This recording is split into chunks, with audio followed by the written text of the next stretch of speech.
Hello, hello familia, gracias por acompañarnos en este su programa Delicias de la Palabra de Dios. Para esta mañana terminamos la serie por el momento acerca de esos reyes de los cuales podemos aprender a imitar y también a evitar seguir sus pasos. Para esta mañana el rey Manasés. Hay otro personaje en la Biblia con este nombre, pero al que nos referimos es al rey. La base bíblica se encuentra en el segundo libro de Reyes, capítulo 21.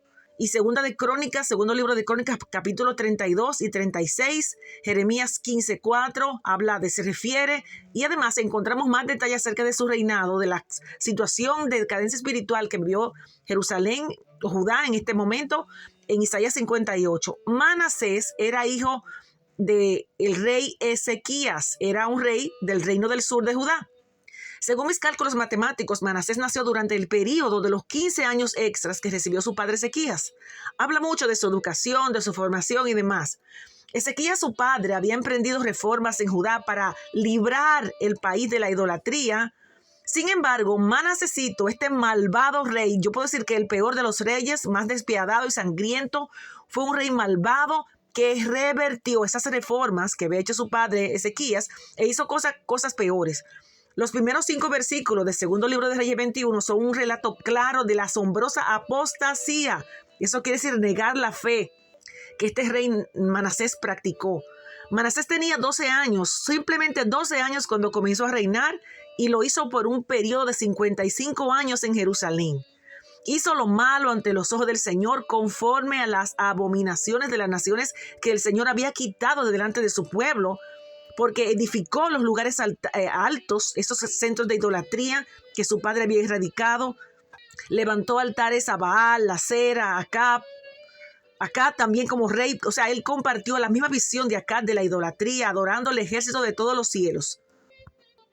Incluso no solo debajo de cualquier árbol frondoso en lugares altos, como era la costumbre de la idolatría, sino que en el mismo templo del Señor, donde Jehová había dicho que en Jerusalén pondré mi nombre, ahí edificó en los atrios del templo prácticas idolátricas vergonzosas. Algo muy trágico y que caracteriza el reinado de este rey malvado, para que tengamos una idea, hizo pasar su hijo por el fuego, sacrificando su hijo en los valles a uno de los dioses cananeos que adoraban los israelitas. Escuche bien, este ídolo se llamaba Moloch. Recibía niños como sacrificio. Hoy podríamos titularlo como el aborto, pero en aquel tiempo al dios Moloch era adorado calentando una estatua de metal que representaba al dios hasta que estaba al rojo vivo de caliente, y luego colocando a los niños vivos en las manos extendidas de la estatua, mientras que los tambores ahogaban los gritos de los niños hasta que los quemaban hasta morir.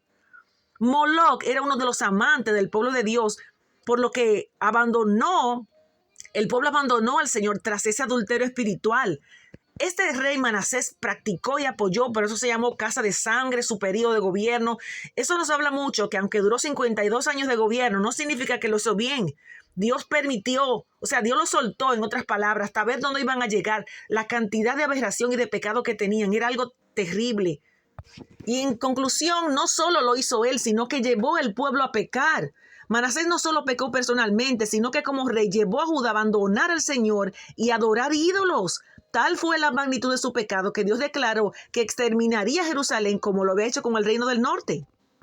El Señor envió a los asirios para que capturaran a Manasesito, se lo llevaron al exilio. Segundo libro de Crónicas 33:11. Mientras estaba en el exilio, cuando estaba en angustia, Manasés imploró al Señor y se humilló grandemente delante de Dios y de sus padres. Y cuando oró a él, Dios le conmovió por su ruego y oyó su súplica, y lo trajo de nuevo a Jerusalén, a su reino. Fíjese el nivel de misericordia del Señor. A pesar de su pecado que tenía Manasés, Dios lo aceptó su súplica y lo trajo de nuevo a su posición. Proverbios 28:13 dice que el que encubre sus pecados no prosperará, mas el que los confiesa y se aparta alcanzará misericordia. Familia, amigos, mucho que podemos aprender de este rey Manasés.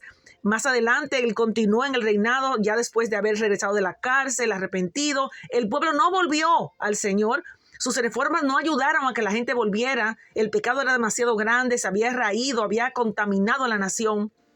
Continuó como rey después de su muerte su hijo Amón, un terrible rey. Para concluir con este personaje, ¿con qué nos quedamos? Manasés es un personaje trágico en la palabra de Dios, en las Escrituras.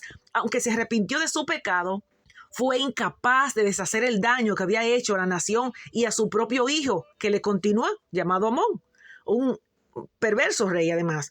Manasés demuestra que aunque cualquier pecado puede ser perdonado, cuando nos arrepentimos, el perdón no elimina necesariamente las consecuencias de ese pecado.